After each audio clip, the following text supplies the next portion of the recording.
días a todos, bienvenidos al House View Local. Hola Juanjo, hola Martín, ¿cómo andan? Hola, hola, buenos días. Buenos días.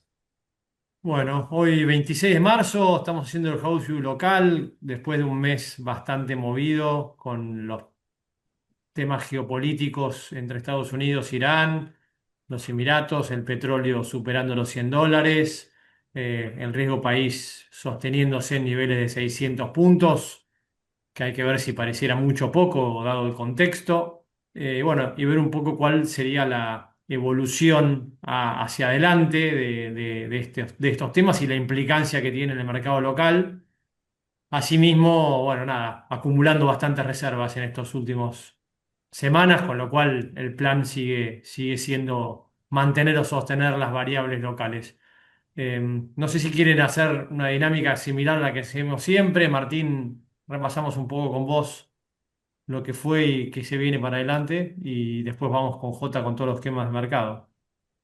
Dale, tal cual, Nico, tal cual como comentabas, un poco la situación en Medio Oriente, que ya la veníamos comentando en el House View Global, hasta cuando lo hablamos hace 15 días. Nosotros teníamos un escenario que iba a ser una de rápida resolución, o por lo menos que no iba a pasar a mayores, pero bueno, pasando ya 4 semanas del conflicto y por todos los informes que vamos recibiendo, ya estamos a las puertas de un shock energético global. Vamos a ver hasta dónde llegan las consecuencias, pero bueno. Obviamente todo esto nos puso a ponernos un poquito más el chaleco, sobre todo para ver cómo viene la dinámica argentina, que hasta el momento, como vamos a mostrar, viene con un camino paralelo, ¿no? En algunas cuestiones más con la propia dinámica interna. Obviamente vamos a hablar de inflación, vamos a hablar de tipo de cambio, por eso la paz cambiaria que seguimos sosteniendo a pesar de esta volatilidad global. Así que como hacemos siempre, voy a compartir y bueno, para que lo vayamos charlando. Esto es lo que preparé para hoy, así que díganme si se ve bien.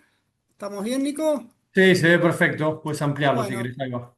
tengo 25 minutos para darle con todo esto, así que bueno, vamos rapidito. Entonces, en principio, Nico, ¿cuál es el balance general que nosotros hacemos o cómo estamos mirando las variables? Bueno, lo podemos dividir en las primeras tres, una para cada lado, ¿no? Obviamente tenemos un problema con la dinámica inflacionaria. Vamos a ver que van a ser 10 meses consecutivos de suba de aceleración en la inflación, algo que un poco sorprende al mercado, sigue sorprendiendo al mercado que venía más abajo. Un poco vamos a discutir, un poco siempre el gobierno y también el mercado un poco se ampara que hay algunas cuestiones que siempre son transitorias. Hace 10 meses que venimos teniendo cuestiones transitorias que lo único que hacen es subir el tipo de cambio. Vamos a evaluar un poquito si eso es así o si hay algún problema de fondo. Después vamos a ver la dinámica del tipo de cambio, como comentamos al principio, un tipo de cambio que a pesar de lo que está pasando en el mundo y a pesar de que el Banco Central sigue comprando divisas, no se mueve, de hecho está en baja, así que bueno, ya empezamos con la primera disociación, ¿no? Inflación al alza, tipo de cambio a la baja ya es algo que nos incomoda y por otro lado, un tercer actor que es las tasas de interés, ¿no? Unas tasas de interés que nosotros creíamos que el modelo lo proponía como tasas, si bien eran endógenas, apuntaban a ir parejo, bastante parejo con la inflación, algo que a la luz de los resultados que nos está dando, vemos que las tasas son en términos reales cada vez más negativas. Estamos viendo que porque esta baja de tasa de interés la justificamos con una mayor liquidez en el sistema financiero. Y acá, Nico, tanto estos tres factores que te vengo comentando, un poco revalidamos lo que veníamos comentando en el House View pasado, en el House View de febrero.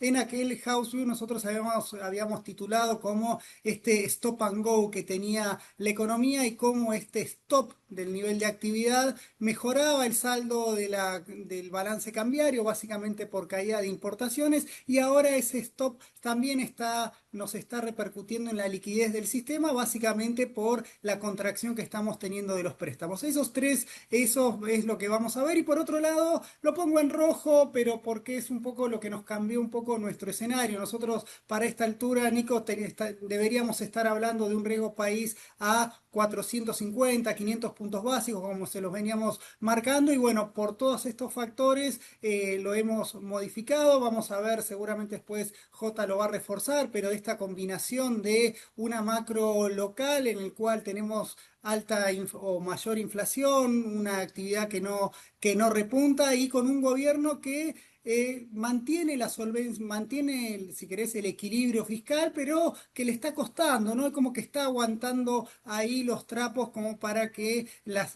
cuentas públicas no se le desordenen, básicamente por la caída en la recaudación. También tenemos algunas cuestiones propias del gobierno, con una caída de la imagen, está cayendo la confianza del consumidor y también tenemos datos laborales, ¿no? Como que la calle se empieza un poco a empiojar un poco y eso, bueno, creemos que también está jugando en este semáforo imaginario que les estamos presentando.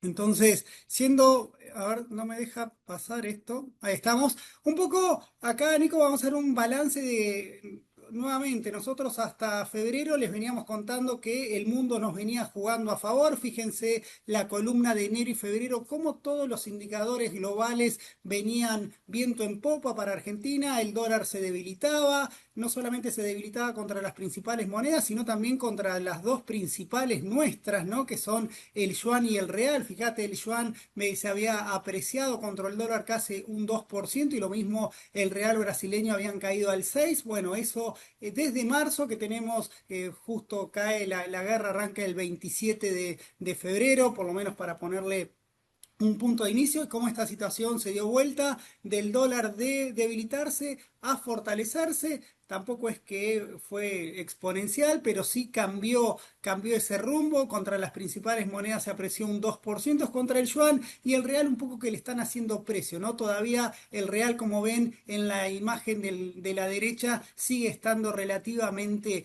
apreciado o bajo, pero sí es cierto que ya no nos empuja ese buen humor que teníamos. Después, en cuanto a los commodities, fíjate que en enero y febrero la soja ya había subido un 12%. Lo mejor que tenemos en este escenario de inestabilidad global es que al menos no cayó, pero perdió impulso. Tuvo una suba en lo que va de marzo de apenas el 0,3%, aunque de nuevo, así como pasa con las monedas, si nos comparamos contra un año atrás, todavía el viento nos sigue jugando a favor. Fíjate que tenemos una soja que sube al 15% en términos interanuales. Un poquito más modesto es la dinámica que están teniendo los demás commodities. Está bueno que el precio del maíz, porque justo nos agarra en plena, se está empezando, va a empezar la cosecha de maíz y eso que el precio internacional repunta un poquito es un mimo al frente externo. También, bueno, obviamente, que esta es Vox Populi, ¿no? La suba del precio del petróleo, que recordemos es el 14% de nuestras exportaciones, de nuestras exportaciones, así que fíjate que bueno, esto es todo a favor. Y después tenemos algo más incómodo, que es lo que está pasando con el precio del oro. Cayó ya un 15% en lo que va de marzo, venía volando desde enero y febrero. Dios te da, Dios te quita. En este sentido, en lo que va de este mes, si quieren, las reservas internacionales, producto de esta desvalorización del oro, nos hizo perder más de 1.000 millones de dólares, pero bueno, el balance sigue siendo que la verdad que nos vino dando un montón de dólares imaginarios, ¿no? Para las reservas internacionales. Por otro lado, el contexto más financiero, como seguramente después vamos a profundizar, bueno, los bonos emergentes venían viento en popa, venían subiendo al 1,5% y bueno, ya en marzo hay una especie de flight to quality, hay una especie de ajuste sobre los bonos emergentes, están cayendo al 4% y si lo vamos para las acciones en renta variable en América Latina, habíamos empezado el año con América Latina volando, Brasil volando, y sin embargo en lo que va de marzo ya perdió ese impulso, va con mucha volatilidad, es cierto, pero fíjense que lo mejor que podemos tener en marzo es una caída del 7%. Entonces, acá viendo un poco, también revalidando el comentario que te hice al principio, Nico, creemos que esta columna que vemos en marzo, un poquito más grisácea, va a empezar a ser un poquito más la norma, ¿no? De este año, al menos que nos sorprendan con algún tuit de Trump que verdaderamente sea cierto y que sea revalidado por las autoridades de Irán en cuanto a que hay cierto proceso de negociación y que lleguen a un punto de equilibrio y no estemos a las puertas de este shock global que vienen alertando todas las agencias internacionales. Así que bueno, ahí somos Tomadata, simplemente acá nos basamos en un escenario mucho más cauteloso de lo que teníamos hace un mes atrás, como que la situación pasó de castaño a oscuro. No va a ser ni Venezuela ni los amagues con Groenlandia. tampoco es que va a ser la guerra con China por Taiwán, pero sí es una situación que nos obliga a mantener los dientes apretados para el escenario de Argentina.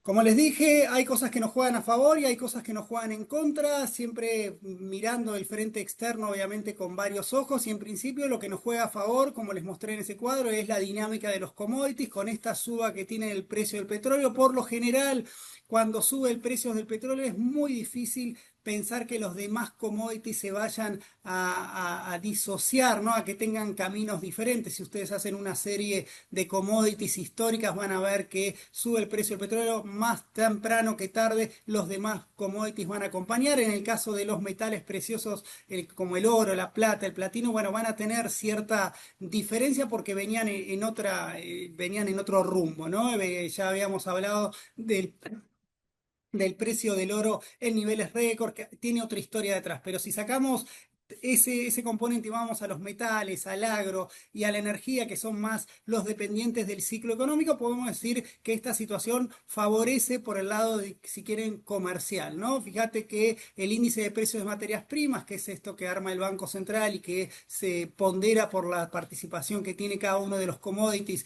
en las exportaciones, fíjate que en el mes ya sube un 11%. Es cierto que la energía le aportó, subió un 61%, pero fíjate que el agro ahí le empieza a aportar. Eso es bueno, estamos en tiempo de cosecha, y si lo comparamos contra un año atrás, está un 16% por encima. En el caso de los metales, ahí como cobre no exportamos, ahí juega mucho el oro, y bueno, y el oro ahí nos está jugando una mala pasada en lo que va de marzo, pero fíjate que en el año ya subió casi un 14% y un 55% respecto a marzo del año pasado. Y lo de siempre, ¿no? En el energético estamos con la suba de este 60% de lo que va del mes, comparado contra el año pasado estamos un 40% por encima. Hasta ahí la parte dulce. Vamos a la parte un poco más amarga. ¿Qué está pasando con el tipo de cambio real contra todas las monedas? Como mostré en el otro gráfico, el dólar empezó a pegar, o por lo menos interrumpió esa tendencia a la debilidad o este debilitamiento que estaba teniendo el dólar. Se dio un poquito vuelta a lo que vamos a sumar al diferencial de inflación que tiene Argentina, y bueno, con eso en lo que va de este mes el tipo de cambio real cae un 4% contra todas las monedas, pero fíjate, contra América Latina es contra el que más pierde, casi un 7% perdimos. Y si nos comparamos en lo que va del año, en el cual ya ahí le sacamos el componente de la guerra, ¿no? Porque acá tampoco hay que ser, vamos a hacer, contar toda la historia. No es que la guerra solo hizo caer este tipo de cambio real, sino que ya viene en esta tendencia a la baja desde aquel pico que había tenido a fines de septiembre del año pasado. O en lo que va del año, ya el tipo de cambio real pierde casi un 8%. Si lo comparamos contra Estados Unidos, que ahí es solamente contra el dólar, una caída del 10%. Lo acolchona un poco lo que pasó con las monedas de América Latina, y un poco también lo que está pasando con el yuan. Sin embargo, también la historia, un poquito si miramos respecto al año pasado, todavía tenemos algo de colchón, pero bueno, es un colchón que, como vamos a ver, tiene fecha de vencimiento, ¿no? Ese colchón le queda poco, al menos por la dinámica que estamos viendo en el balance, sobre todo en materia inflacionaria. Vamos acá al tema de inflación, que si quieren es un poco el core de esta presentación, o por lo menos lo que más nos tiene preocupados. Un poco preocupados también porque tenemos que detectar cuál es el síntoma de la inflación, si es como el gobierno, o por lo menos el consenso, un poco se escuda, que siempre tenemos algún factor exógeno que hizo que la inflación suba y nos sorprenda al alza.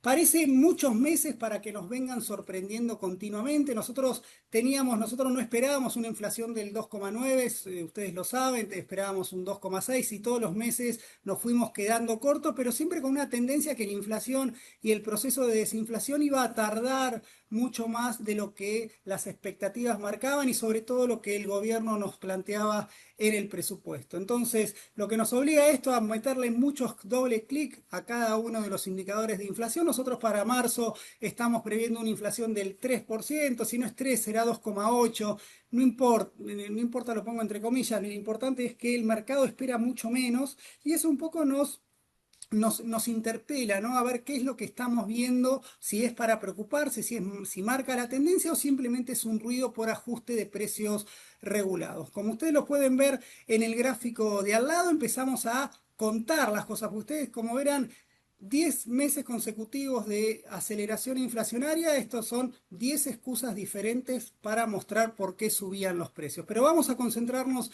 en el corto plazo. Tuvimos que, es cierto, la inflación en alimentos se aceleró un poquito, fíjense, un 3,3%, esto es, ahí vamos a ver que tiene el efecto del precio de la carne, pero bueno, recordemos que no es el único precio que mueve el precio de los alimentos la carne. Si sube la carne, también después subirán los demás, o sea que ahí el mercado hace un poco, se engaña al solitario, pensando que es un bien que lo sacamos y todos los demás se queda como si nada hubiese pasado. Y eso no suele pasar.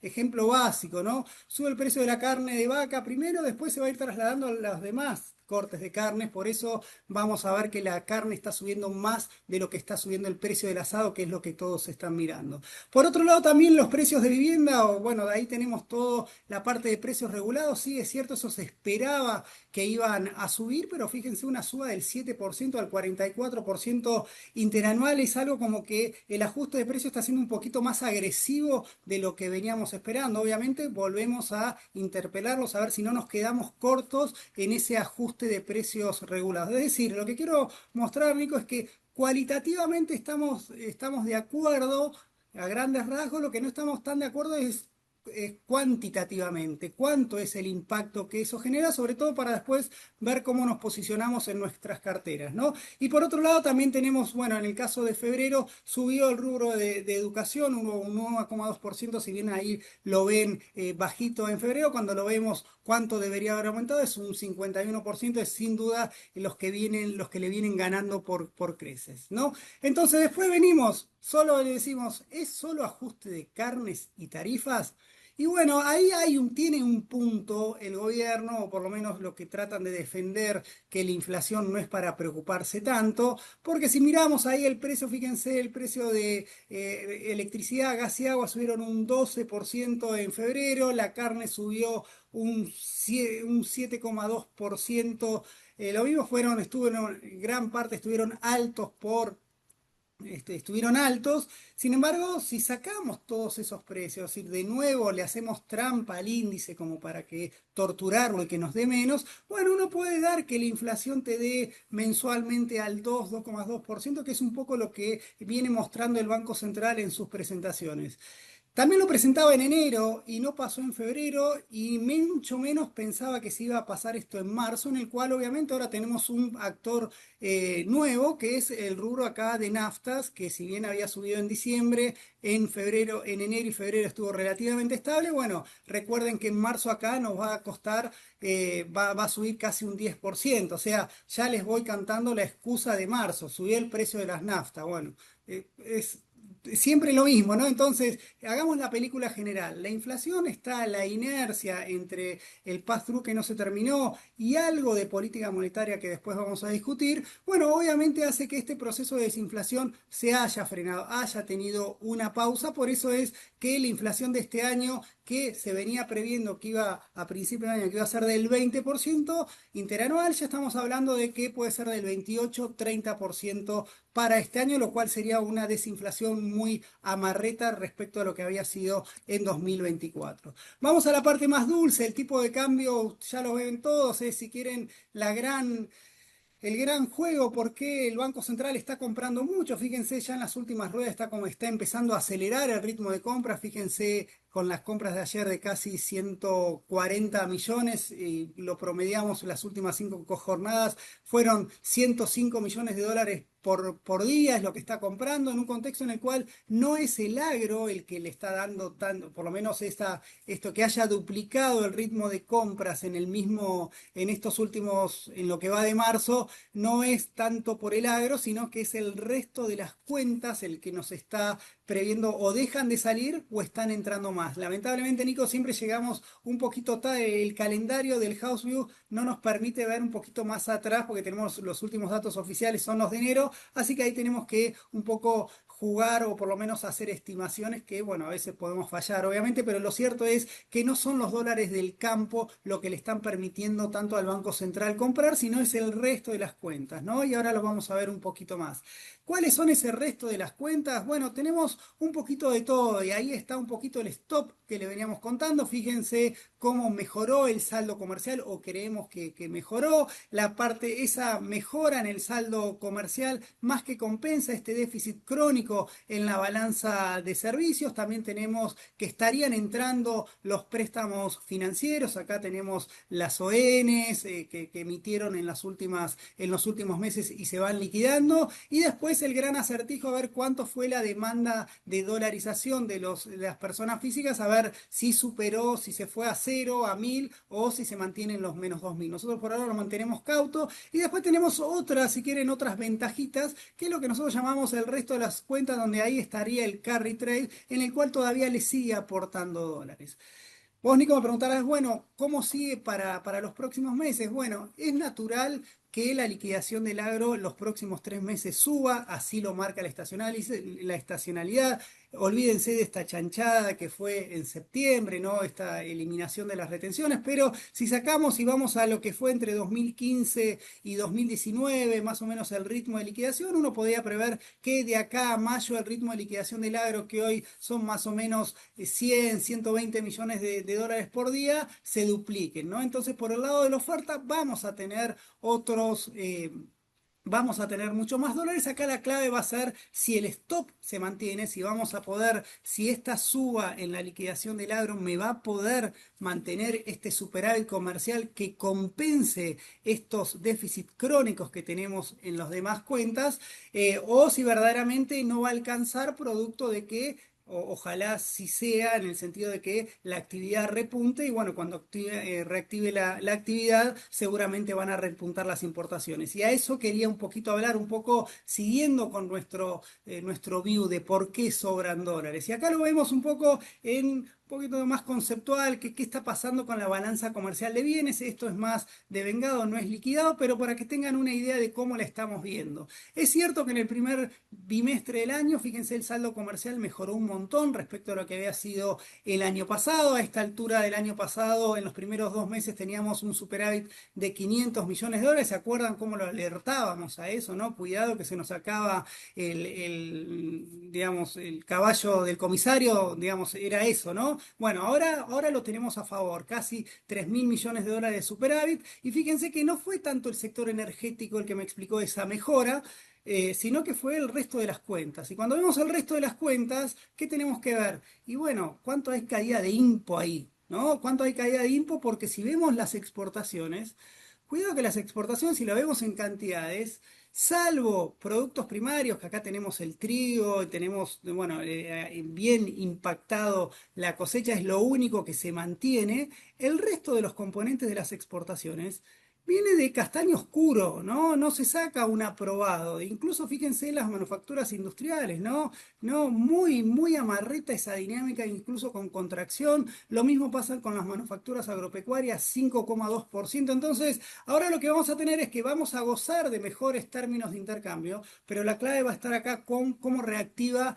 las cantidades. En el sector energético, obviamente, nos juegan muy bien los precios, pero las cantidades acá vienen un poco amarretas, síntoma de que se agotó, por lo menos porque sigue creciendo, no creo que empiecen a caer, pero veníamos acostumbrados a un sector energético que las exportaciones volaban y ahora están un poquito más amarretas. No, y por el lado de las importaciones lo mismo, fíjense cómo se derrumbaron, acá siempre está la discusión, había adelantamiento, había compras adelantadas digamos, por una cuestión de especulación, lo pongo entre comillas, bueno, lo que sea, hoy están cayendo al 20%. Es algo, y este 20% es olorcito a que la actividad no viene traccionando y obviamente cuando vean que las importaciones caen con bienes de capital y piezas y accesorios y bienes intermedios cayendo casi entre el vamos a poner promedio 20%, bueno, seguramente la inversión en Argentina también está cayendo. Entonces, para que no nos perdamos el foco de dónde estamos. Vamos al tercer elemento que quería hacer, me quedan 5 minutos. Las tasas, a nosotros esta baja de tasas, un poco que no nos gusta, es decir, si bien estamos muy finitos, ¿no? Porque si esta es TNA, si la llamamos a la efectiva mensual, estamos en torno al 2,2% efectiva mensual, contra una inflación que nosotros si quieren, para el segundo trimestre la vemos más cerca del 2,5. Afortunadamente no le estamos viendo arriba del 3,5. Pero sí es cierto que este cuentito de que tasas de interés reales positivas se terminó, o por lo menos no estaría aplicando de acuerdo a nuestras proyecciones. ¿Y qué nos está generando eso? Porque alguno puede decir, bueno, que sigan bajando las tasas de interés, ¿qué problema hay? Que mejore el crédito. Bueno, tenemos que verlo siempre en el equilibrio general. ¿Por qué bajan las tasas de interés? Y ahí vamos de nuevo al stop. Fíjense cómo los préstamos volvieron 3 meses consecutivos de caída en términos reales. Este indicador muy, si quieren, muy campechano que uso, que es préstamos sobre depósitos como una medida de liquidez del sistema financiero. Fíjense cómo desde el año pasado, como el crédito volaba mucho más rápido que los depósitos, esto se fue del 72% a casi el 90%.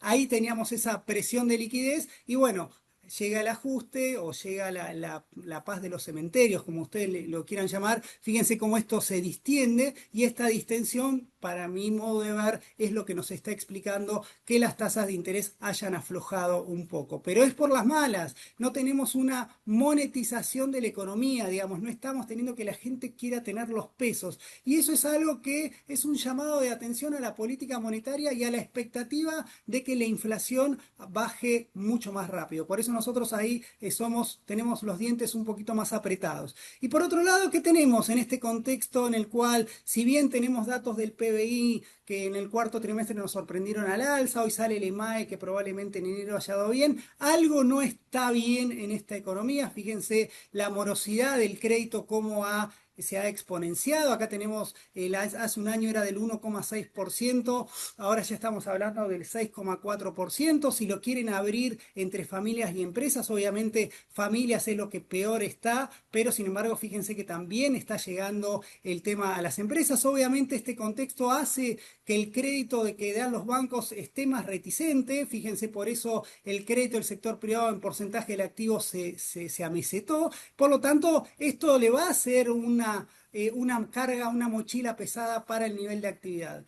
Voy rápidamente ahora al cuarto efecto y ya los dejo con J, que es lo que pasó con el Riesgo País. Ustedes ven esa, si quieren, esa sonrisa un poco maléfica, ¿no? Que dibuja el Riesgo País, ¿no? Habíamos llegado a los 4,90. Ahí nosotros hoy vamos a publicar un informe de cuánto hay de interno, cuánto hay de externo. Este tiene el olorcito al externo, pero se los dejo después para que lo miren y J seguramente lo va a aplicar después. Después acá, Nico, con esto sí prometo que voy cerrando, es, bueno, el equilibrio fiscal. La verdad que es una muy buena noticia que el gobierno esté manteniendo el equilibrio fiscal, pero acá nos vamos un paso más atrás. Bueno, lo está aguantando. ¿Por qué lo está aguantando? Y porque la recaudación le está cayendo. Es como que el gobierno iba ganando 2-0, le empataron, pero le están tirando al arco todo el tiempo, ¿no? Y el arquero está haciendo figura. Eso no es muy sostenible en el corto plazo, por eso no digo que Argentina vaya a un desequilibrio fiscal, pero sí son llamadas de alerta de cuando uno dice Argentina ya resolvió el problema fiscal, no nos preocupemos, no, yo digo, cuidado, esto hay que verlo mes a mes, porque bueno, obviamente llega un momento que el gobierno tiene el gasto tiene su piso, ojalá se vaya a cero, pero bueno, creemos que ahí tenemos ciertas resistencias. Por otro lado, las reservas internacionales, Nico, vos lo comentaste, digamos, el Banco Central compra, pero lo que compra a la mañana lo vende a la tarde por otras vías, por eso es que las reservas netas no van ni para atrás ni para adelante, estamos en un terreno negativo, usen la definición que quieran, las reservas no están aumentando y deberían aumentar, sobre todo por el contexto internacional que se viene. Después, esto sí, el índice de confianza si bien tienen cuero, tiene cuero duro el gobierno con términos de las expectativas. Bueno, en el margen, esto, la calle, yo lo asumo más a la calle, pérdida de salario real, 6 meses consecutivos de los salarios reales a la baja. Bueno, esto están golpeando las expectativas, están golpeando al gobierno también con algunas cuestiones ahí, algunas cosas que no me voy a meter, pero la verdad que no ayudan. Y bueno, tenemos ese contexto. Y para terminar con esto es lo que un poco nuestro debate, es decir, cómo podemos aguantar esta situación en el cual la inflación va para un lado, el tipo de cambio para abajo y las tasas que quieren acomodarse entre medio de estas dos. Es una situación que para los próximos meses, no digo en el próximo House View ni en el otro, pero seguramente para el segundo semestre estas barritas van a tener otra dinámica, ¿no? Con las cuales sobre todo las barritas rojas y grises deberían estar un poquito más arriba. Pero bueno, eso es un poco el view que le queríamos dar, Nico, para comentar lo bueno y lo no tan bueno que nos está pasando. Muchas gracias, Martín. Buenísimo. Me quedo ahí con tu último comentario de que nuestro view para adelante es que el retraso cambiario no se mantenga, ¿no? Por más que Mm.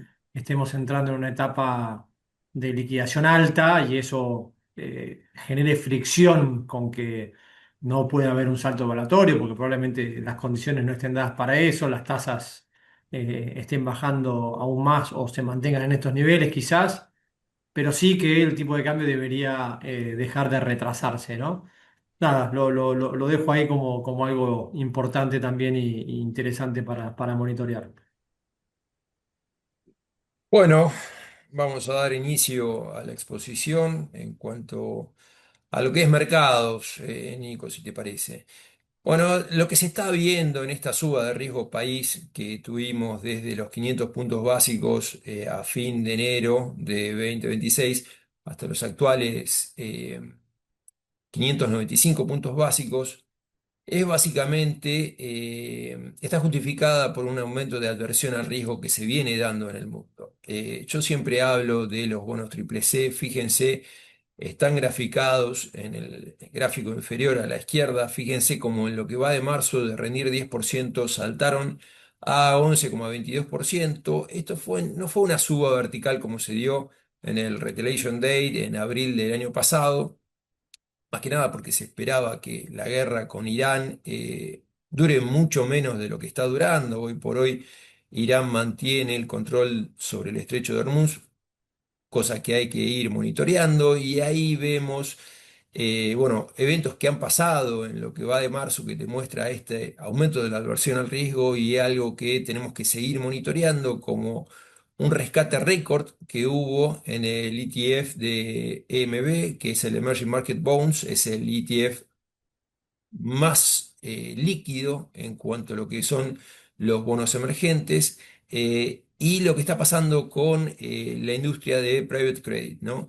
Que si hoy por hoy hay que tener en cuenta que concentra solo el 4% del total de los créditos al sector no financiero, son fondos que estuvieron sufriendo rescates, más que nada porque hay algunos, esto lo habíamos comentado en el House View anterior, han decidido previsionar a cero créditos que lo tenían a fair value de 100%. Esto empezó a generar desconfianza, tenían mucha inversión enfocada en el sector de software que venía sufriendo lo que es, bueno, cloud y otras aplicaciones de inteligencia artificial.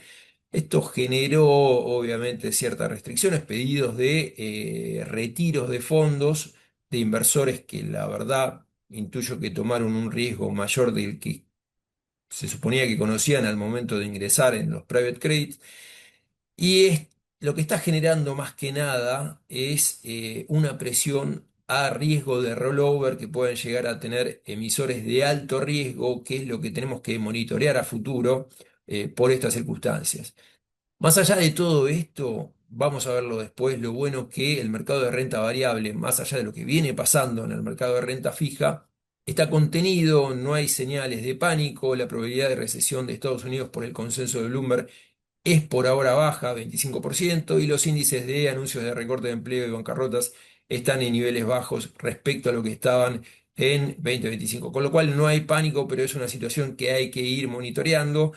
Y esta situación que te decía de los triple C norteamericanos y los B, obviamente también se extendió a lo que son riesgos soberanos. Fíjense el gráfico inferior a la izquierda, que es nuestro GD35, ahí en celeste marcado, que venía de niveles de casi 9,25% de TNA, ahora está en niveles de 10,2%, y también vemos cómo variaron bonos de similar duration de países triple C o B-, en donde subieron 200 puntos y 70 puntos básicos, con lo cual está el ejercicio de la simulación si comprimimos a esos niveles, eso va a quedar más para adelante, pero bueno, es verdad que Ecuador, que es un proxy, sigue rindiendo, fíjense en la línea azul, entre 8% y 9%.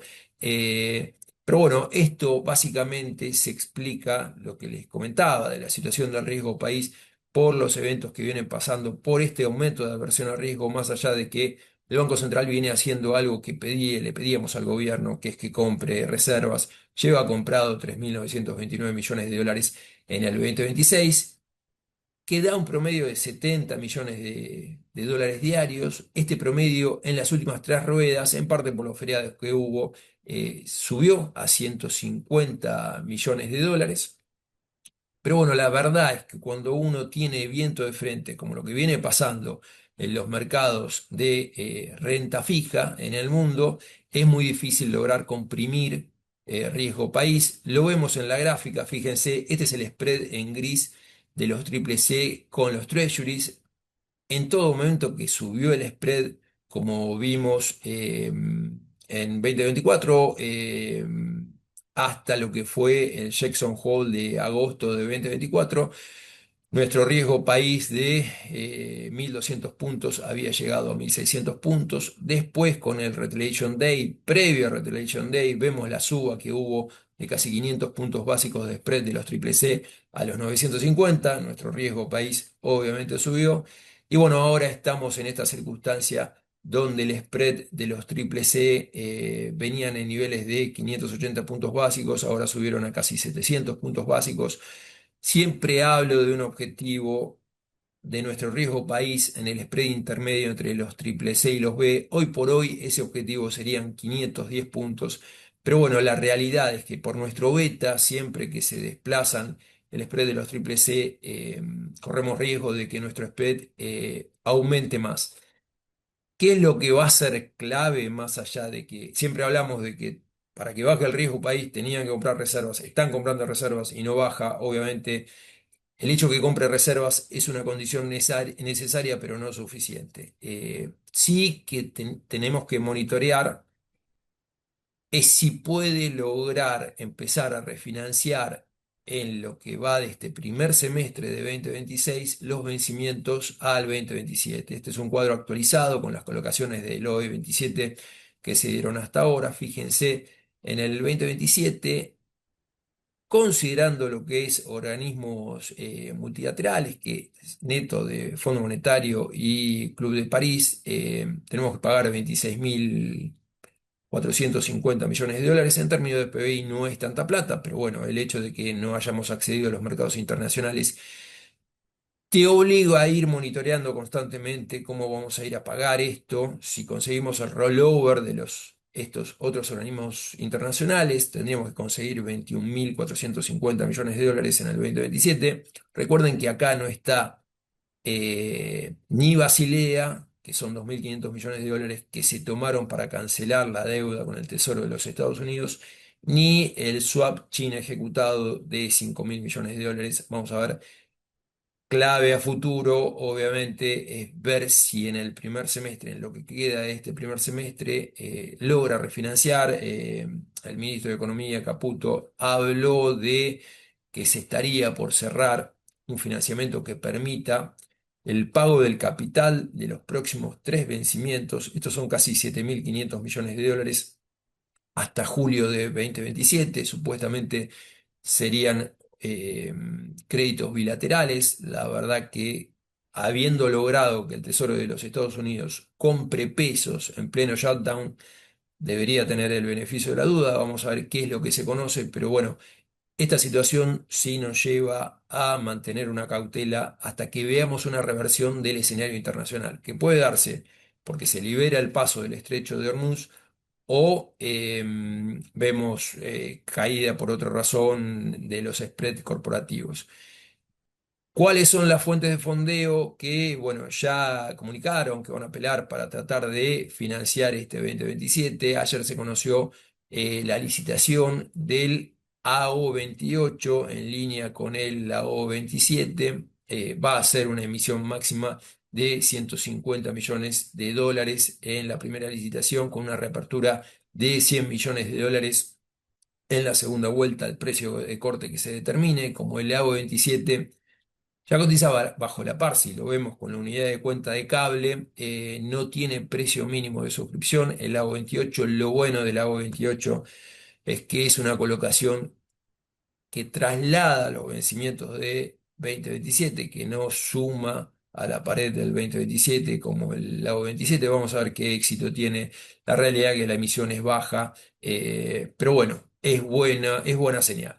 Y algo que había comentado el ministro, que veníamos hablando en el House View anterior, es este cronograma de privatizaciones en donde mencionó en tweet que se va a licitar Intercargo. Esto lo habíamos mencionado ya. Hoy también supuestamente se licita lo que es transmisión eléctrica, el 50% de Citelec, el controlante de Transener con el 51% de las acciones. Ahí se habla del grupo Selequi como gran interesado, que bueno, obviamente son los socios de Pampa en TGS. Vamos a ver qué se define, pero bueno, son cuestiones a monitorear que veníamos hablando. Vemos la tabla, cómo quedó de lo que es los rendimientos soberanos, ya lo que es TNA, de todo lo que es ley Nueva York está, bueno, por lo menos tramo largo, arriba de 2 dígitos de rendimiento. Hoy por hoy yo me siento más cómodo con el L30, con TNA de 10,5%. Hay algo que me parece clave para de alguna manera sobrellevar esta incertidumbre en cuanto a la refinanciación de los vencimientos de 2027 y el contexto internacional. Recuerden que este bono que está rindiendo 10,5% de TNA, si lo vemos con dólar cable como unidad de cuenta, paga 24 dólares con 72 de los 59 dólares con 30 que vale hoy por el mercado, con un rendimiento interesante. Yo les diría que, bueno, este cobro de 24,72 es de bajo riesgo de incobrabilidad. Bueno, después están los bopreales como una alternativa eh, menos riesgosa. Recuerden que vino comprando en lo que va del año 3,9 billones de dólares, y neto de todos los bopreales que puedan usarse para pagar impuestos, el stock hoy por hoy de bopreales es 3,1 billones de dólares, con lo cual es una señal que venimos comentando. La verdad que lo que es para pago de impuestos, el BPO A8 me parece como mejor opción a este AO28 que vaya a conocerse. Y bueno, si alguien quiere un poquito más de riesgo, el BPO B8. El único problema es que la tasa cupón anual es del 3% y con esta paridad, la verdad, hasta 2028 se cobraría muy poco. Y tramo largo, yo hoy por hoy no sumaría posiciones. Es verdad que lo más destacable pasa por el AO 38, pero si buscaría tramo largo, yo iría a subsoberanos. No quiero ampliar mucho porque me voy a quedar sin tiempo. No se conocieron los datos de la Dirección Nacional de Asuntos Provinciales al cuarto Q del 2025. Vamos a ver cómo impacta esta caída de por lo menos lo que son las transferencias por coparticipación de los ingresos nacionales en las provincias. Recuerden igual que lo que es Cava y lo que es Neuquén, los ingresos de coparticipación bajan mucho, y lo que es Córdoba y lo que es Santa Fe, con las colocaciones que hicieron en el cuarto Q del 2025, la verdad que relevaron vencimientos hasta periodos, hasta les diría 2030. Fíjense, en ese sentido, yo creo que el CO27D, si bien es un bono que hay que operarlo afuera o hay que operarlo por la mesa con lámina mínima de 150.000 dólares a 8,5% de TNA es una alternativa muy buena que da el mercado hoy por hoy. Y bueno, el SFD 34 para un bono de tramo largo que uno quiera a 8,73, la verdad que sigue siendo muy interesante. Vamos a lo que es carry. Desde noviembre yo les venía comentando que estaba dada la oportunidad como para mantener en carry trade, sostener el carry trade. En el último house view les venía comentando que estaban dadas las circunstancias para que los rendimientos que te ofrecían los bonos en pesos estén por encima del riesgo de desplazamiento de tipo de cambio nominal. Ya hoy por hoy lo que le diría es que nos estamos alejando de la zona de confort. Y esto lo digo más allá de que, bueno, el Banco Central vino comprando 150 millones de dólares promedio en las últimas tres ruedas. Es verdad que no tiene ningún incentivo el Banco Central a comprar dólares pagando para arriba tipo de cambio nominal, pero hay que tener en cuenta algo, no solamente por lo que es la tasa de interés real negativa que vienen dando los instrumentos en pesos. Ahí vemos el Atamar privados, ayer cerró en 26,75%. Esto te da un 2,23% de tasa efectiva mensual contra la inflación que bien mostró Martín, 2,9 de enero y febrero y casi un 3 que se viene para marzo. Ahora bien, en cuestión de carry trade, no pesa tanto la tasa de interés real negativa de los instrumentos en pesos, sino cómo uno piensa o la perspectiva que tiene sobre el desplazamiento de la unidad de cuenta que tenemos todos nosotros, que es el dólar. Hoy por hoy, con el dólar planchado como estuvo, como lo pueden ver en gráfico acá en la línea celeste, bueno, la percepción para hacer carry más allá de la tasa de interés real negativa era buena.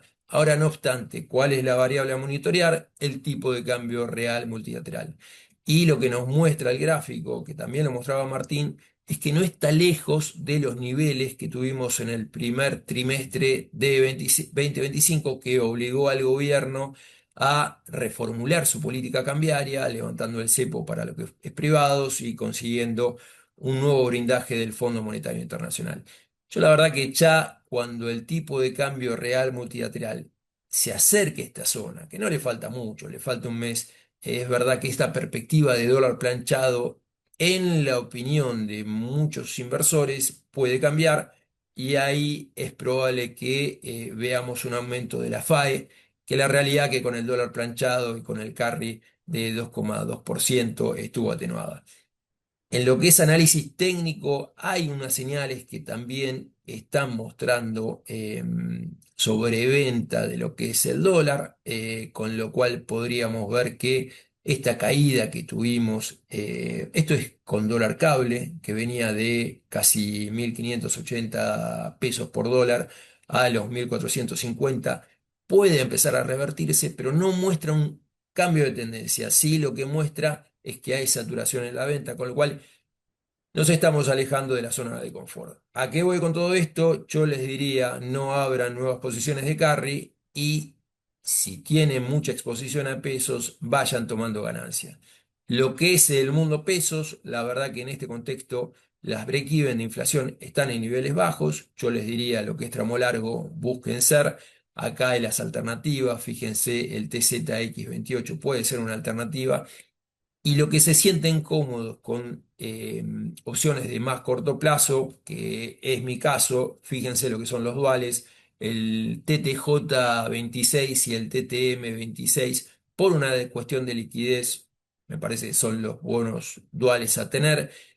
Lo que es la tasa promedio de referencia que viene devengando este bono, con lo cual promedia las nuevas lecturas de Tamar que se incluyan, es de 36,93%, con lo cual tiene que caer muchísimo la Tamar como para que el promedio termine bajando de tal manera que se asimile a un bono tasa fija. En lo que es TTJ26, la verdad que eso es un claro caso. En lo que es TTM, bueno, ya la incidencia son más los datos que va a tomar de la Tamar, puede llegar a influir, pero bueno, están rindiendo dentro de todo con escenarios, ahora está rindiendo con la TAMAR actual, si mal no recuerdo, TNA de 31%. Vamos a lo que son acciones, me quedan 5 minutos. ¿Qué les quiero mostrar? La verdad que obviamente lo que pasa con el Standard Poor's 500 nos condiciona mucho y se está dando este contexto de mayor adversión al riesgo sin que haya señales de pánicos. Acá veníamos mostrando, vamos por el gráfico inferior, bueno, el Standard Poor's lo tienen en el gráfico superior de 7.000 puntos, ahora está en 6.506 puntos. Este aumento de aversión al riesgo no se dio con aumentos de VIX que te muestren momentos cúlmines de pánico. Está hoy por hoy la lectura en 26 puntos. Los mínimos se han dado. Fíjense, bueno, lo que fue con Retaliation Day, el VIX dio lecturas de casi 60 puntos. Ahora la lectura máxima que terminó siendo fue 36 puntos, en un contexto en donde la posición técnica era mala. Fíjense acá, es la American Association of Individual Investors, la encuesta que hacen de una posición técnica en acciones de casi 73% de la cartera, ahora está cayendo al 69,4%.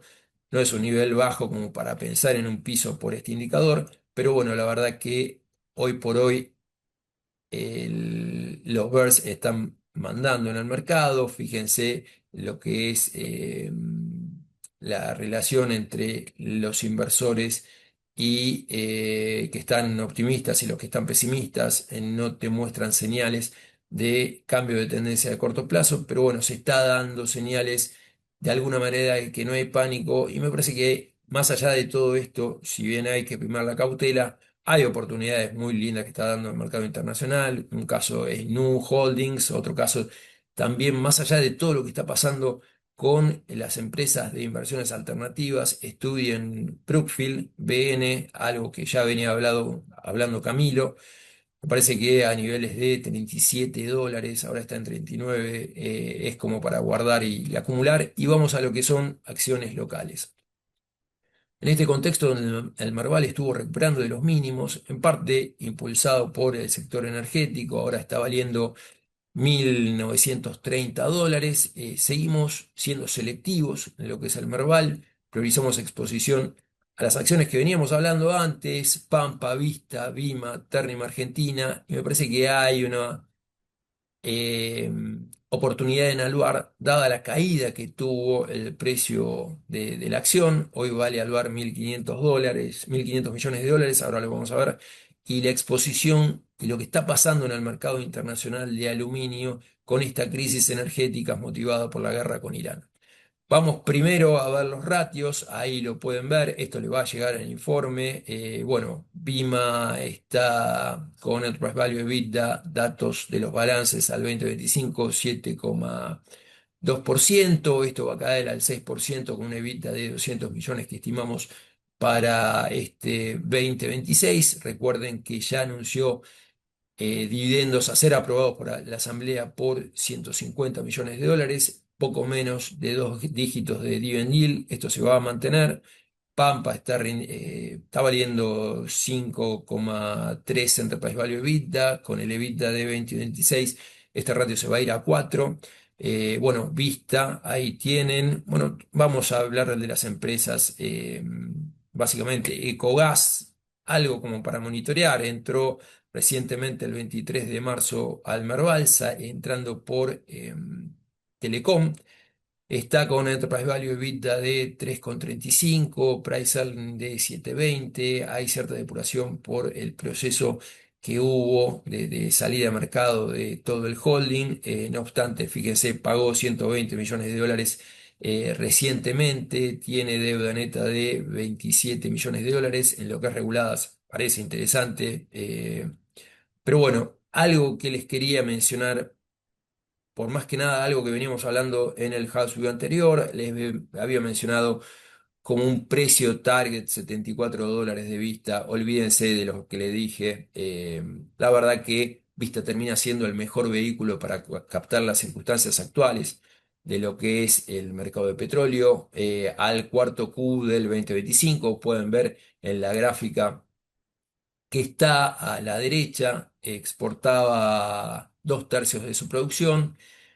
Hoy por hoy pueden ver el precio de realización del petróleo. No es que vaya a pasar algo similar a lo que pasó en el 2022-2023, donde el precio de exportación era muy superior al precio local, pero se está dando una leve diferencia entre el precio local, que debería ser el export parity, o sea, el Brent menos las retenciones del 8% que pagan los productores, menos 2 3 dólares por una cuestión de calidad y transporte en barco, más que nada porque las refinerías con YPF al mando no quieren traspasar esta volatilidad que hubo en el precio internacional, y como no hay capacidad de evacuación tal de que los productores sean indiferentes entre vender al mercado local y vender al mercado internacional, las refinerías están haciendo pesar eso en el mercado. No obstante, cada productor tiene un arreglo puntual con su refinería, con lo cual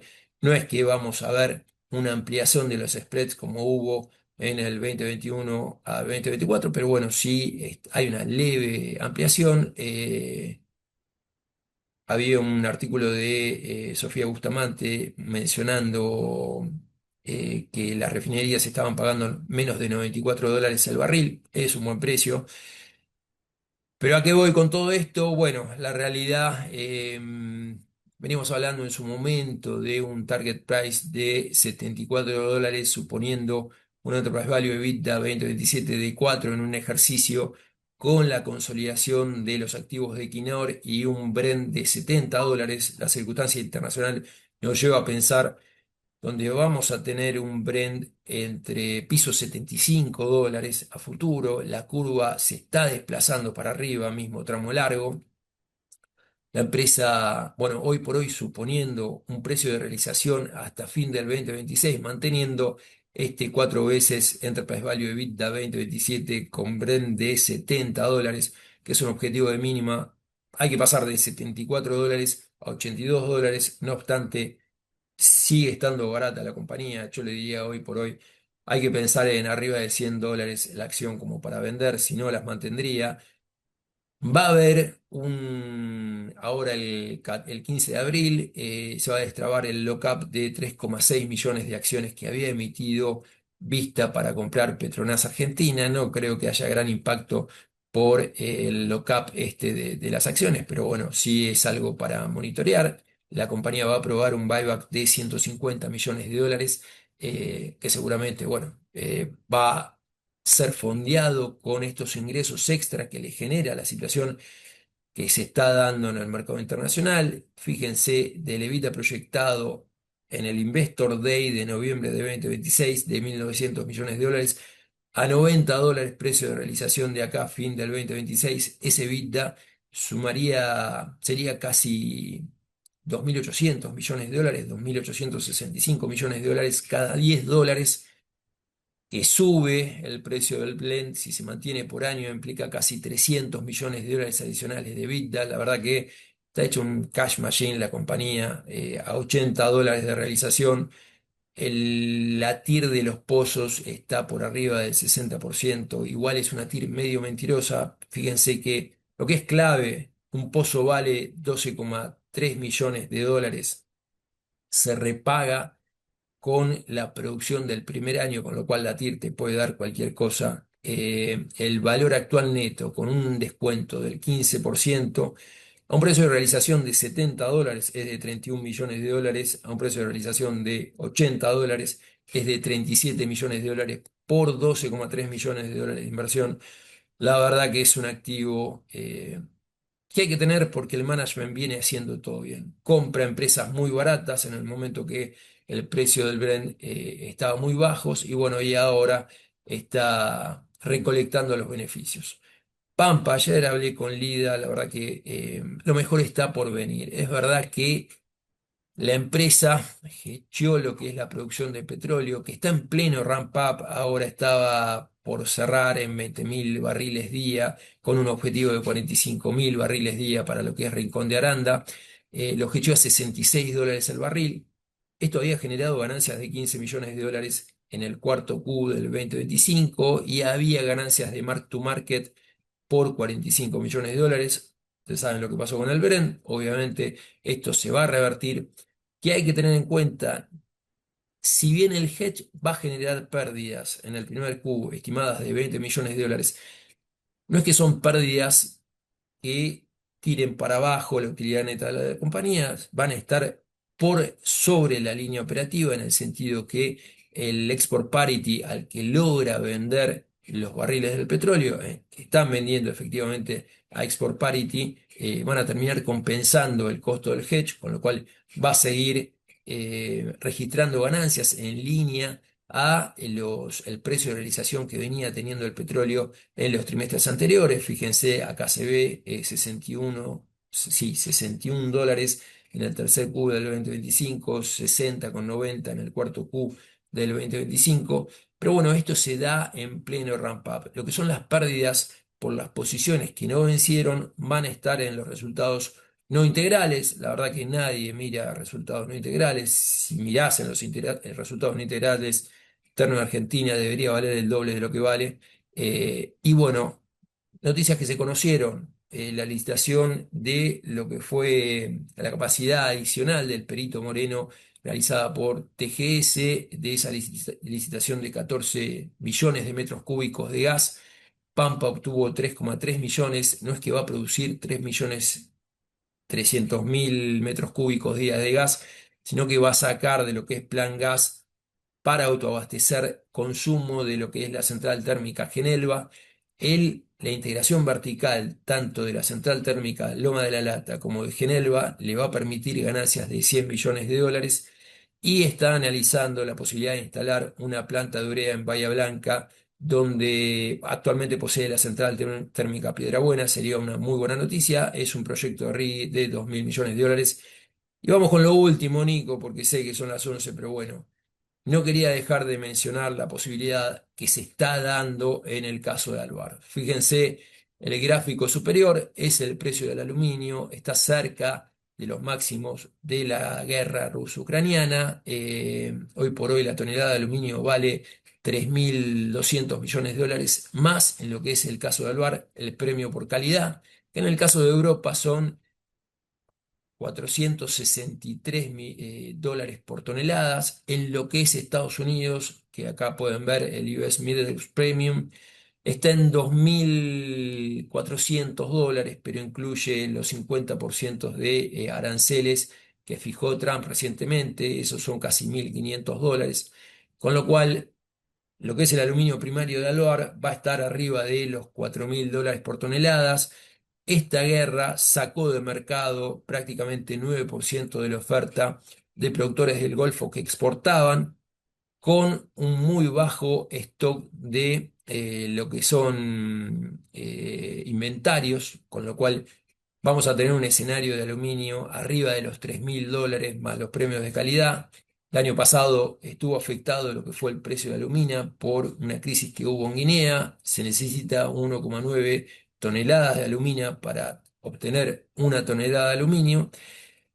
Esa crisis ya no está, acá lo pueden ver en la línea celeste. Vale la tonelada de alumina 425 dólares, son muchos datos, pero bueno, yo los que le quiero comentar que a estos precios que está viendo, teniendo en cuenta que no se mantuvieron después de la guerra ruso-ucraniana por la crisis en el mercado inmobiliario que hubo en China, que implosionó por toda la burbuja que había en ese momento, pero la construcción en China está revertiendo. Me parece que vamos a ir a un precio de aluminio en lo que es Alvar arriba de 4.300 dólares la tonelada. Vemos los precios de realización de aluminio en los últimos ejercicios con un EBITDA de entre los 630 y 485 millones de dólares que le permiten estar cotizando hoy por hoy a Enterprise Value EBITDA Forward de 3,2 y 4,1. La última que te quiero mencionar, porque es clave, ahí pueden ver la evolución del market cap de Alvar. Vale 1.500 millones de dólares con 500 millones de dólares de deuda. Es el gráfico que está en dorado. Fíjense, vale la mitad de lo que valía en 2023. A fin de año inaugura 336 megas adicionales de energía eólica. Es clave, el factor de carga de la energía eólica es 0,5%. Lo que son los molinos de viento en el Mar del Norte, 0,38% tienen de factor de carga. Esto es el tiempo que opera durante el día por la existencia de vientos. Solo en parques eólicos tiene invertido 815 millones de dólares. Queda por ver qué pasa con la licitación de la hidroeléctrica Futaleufú. Supuestamente la prórroga vence en junio del 2026. Chubut presentó una demanda en la Corte Suprema de Justicia reclamando el dominio. El gobierno nacional lo quiere licitar. Todo ese despacho va a la central, va a la planta de Alvar. Esa represa fue construida para darle energía a Alvar en momentos en donde los militares consideraban que la producción de aluminio era un activo estratégico, con lo cual no creo que cambie mucho, pero si sale en línea las licitaciones que hubo de todo lo que son las hidroeléctricas, hay que estar pensando en 150 millones de dólares nada más para renovar la concesión. Y con esto cierro, la verdad que siempre estuvo cotizando en ratios de 7,5 Enterprise Value EBITDA, más que nada por la competitividad que tiene Alvar para producir, por lo que es el costo energético que producto de esta guerra se va a disparar. Alvar tiene un costo por megawatt de casi $30, entre 30 y $32 con la amortización de lo que son los molinos eólicos contra China, que es el principal productor, que está en niveles de $62 por megawatt y hace falta 15,2 megawatt hora por tonelada de aluminio. Gracias, Jota. Vamos cerrando ya porque nos pasamos hay unos 7, 8 minutitos. No sé si Martín querés agregar algo más.